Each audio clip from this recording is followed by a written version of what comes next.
Hey everybody, welcome back to North Country Trains. We're down here in the layout room, aka the basement. I've made some progress, some good, solid, actual progress, and some just temporary. If you can't hear me right now, it's because this Reading T1 is sitting right next to me. Very nice locomotive. It's not technically mine, but I will be storing it on behalf of a club for basically all the time. So yeah. It was giving me some problems, but I've made some progress on it. But anyway, let's dive in on what's going on in the layout. Starting from the Plattsburgh double track end, I don't know what this building's doing here. It doesn't really have a purpose. It's kind of just floating around right now. Very nice building though. Like it served its purpose well in my old layout. But anyway, right here you can see we have 3 tracks coming around this corner. I really like the way that looks and how it's going to function. This right here that the talc train's sitting on is main 1. This track here is main 2. It then became a controlled siding before finally being torn out, but this is main 2. And this is the barracks track where trains would set off or pick up cars going to and from Plattsburgh Industries, Lion Mountain, all the branch lines out of Plattsburgh. Here we have a mess of tracks that I'm calling Plattsburgh Yard. This is definitely not anywhere near to close to being possibly considered a final plan or whatever, but I have a few tracks here I can store trains on, and as you can see, I'm storing trains on them because I have too many trains out and not a big enough layout yet. So this is the general idea though. There's going to be tracks in here, and this is going to be the yard. There's going to be some sort of engine shop as well. This engine needs some work. I'm thinking I'm going to send it to someone for them to play with because I really don't have time. But yeah, you can see there's a whole bunch of trains in here, and there's our friend the T1 waiting to go on the main. Word of advice, unless you're prepared to do a lot of work, do not buy these Atlas Code 100 curved turnouts, or honestly any Atlas curved turnout, because they do not work well. This frog, it's hard to see, but it's a terrible frog. The whole thing is not sitting flat, and when I put it on something perfectly flat, you can see right there, it kind of goes up like this. I put it on something perfectly flat, and it's still not flat, so it's not my fault. I know people will try to say, oh, well, your roadbed's all messed up, but no, the turnout is messed up, and it's been that way from the day I got it, so I would go with Pico. I know they don't make as many radiuses, and they're harder to find, and they're more expensive and all that, but go with Pico, Microengineering, anything else, just not Atlas, please. Coming around the corner here, and this whole area, from here to basically here, has been the hardest track to do, just because it's such a sharp curve. Right here we have the Armor & Co. siding that will eventually have a little cutout drop trestle kind of thing. We have Thomas and the crew sitting on there waiting to come onto the main line. Around here I put in a temporary ground throw. This will eventually be controlled by a motor, controlled by the dispatcher. But right now I put this nice ground throw. It even has a working target head. You see if I throw this here for the siding, and now displays the red. So yeah, very nice.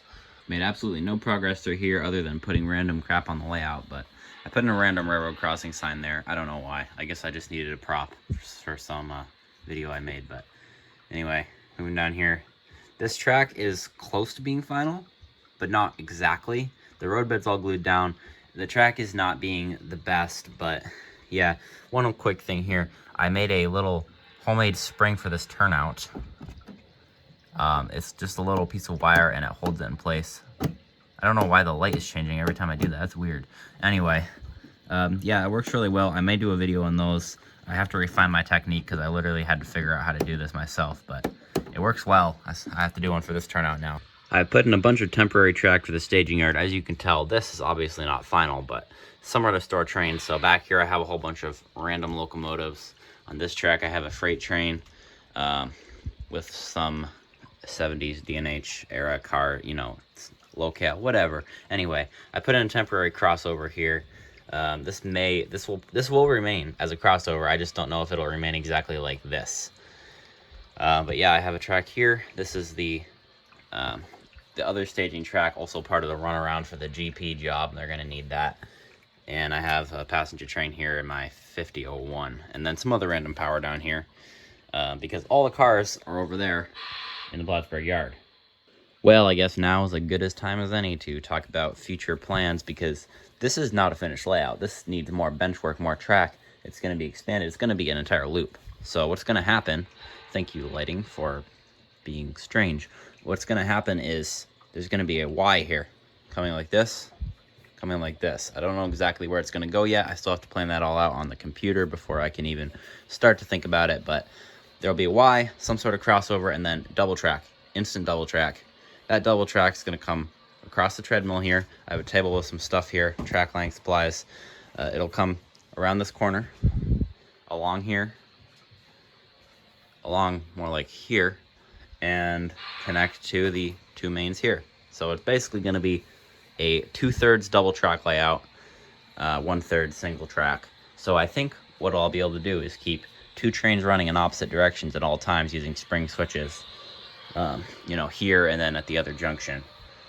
So yeah, it'll be operationally a lot of fun. It's going to be kind of a pain to put all together, but once I get the plans, once I get the lumber, we're doing it.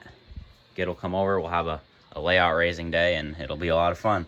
A lot of work, but it's getting an operating layout takes a lot of work, so yeah.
This engine slips like crazy because when I added the pickup to this truck, it kind of lifts the drive wheels off the track, and I have a pretty long train behind it, as you'll see. But this engine is definitely still a work in progress.